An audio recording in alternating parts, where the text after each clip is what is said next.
I wanted to talk to you today just a little bit about something I did yesterday that, in retrospect, I realized was really wrong. And it had nothing to do with Stitch and everything to do with how I think of myself as an artist, or how on other days I don't think of myself as an artist.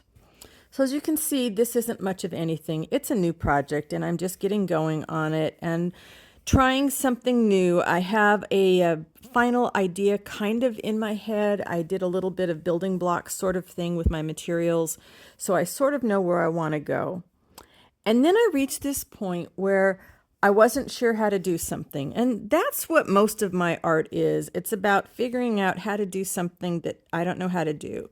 How I have kind of inventing all of this stuff on the fly. I mean, French knots are French knots, but trying to make them do what I want them to do and to create the feeling of being outside in nature that you want to, go escape to, trying to do that is fairly new for me. I've just been doing this maybe about a year. So there's a lot of stuff I'm still exploring and figuring out. Okay, so that's the backstory.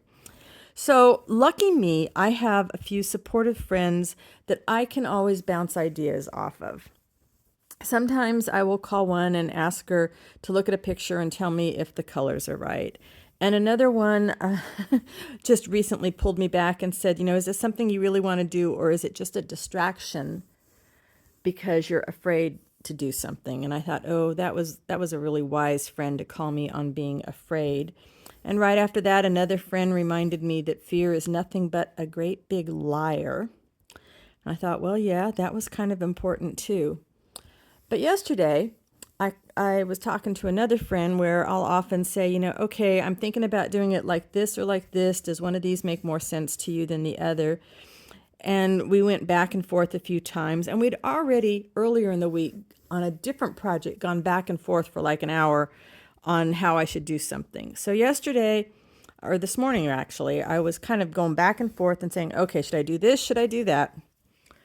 And we talked it through, and I figured out part of what I wanted to do based on talking to her. And back when I was writing all the time, I was one of those writers that wanted to talk out their plots. And a lot of other writers would say, I can't do that because if I talk it out, then it loses the magic.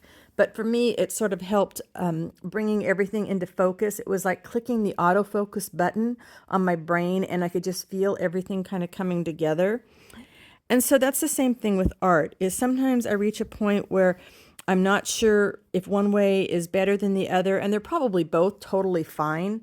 I'm just trying to kind of feel my way. And so she gave me her opinion, and I stopped the text, and then I texted her, I'm sorry. I'm sorry that this is part of my process. And that's what I did that was so wrong. How dare I apologize for my process? I mean, that's like saying, I'm sorry I'm short. I'm sorry my eyes are blue. I'm sorry my brown hair is turning gray. I don't have any control over any of that. And I don't know that I could necessarily control my process either. And I don't know that I want to. It was wrong of me to belittle my process, because my process is my process. And my process is going to evolve as my art evolves, as I become a stronger or perhaps a different type of artist. Our processes are always evolving. And so, it was giving away a little bit of my power.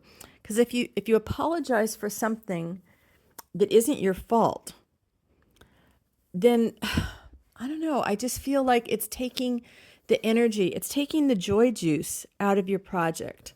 And I don't ever want to take any of the joy juice out of my project. So I just wanted to pop on here and say, you know what? Don't apologize for your process. Don't apologize for the type of art you make. Don't apologize for the type of artist you are.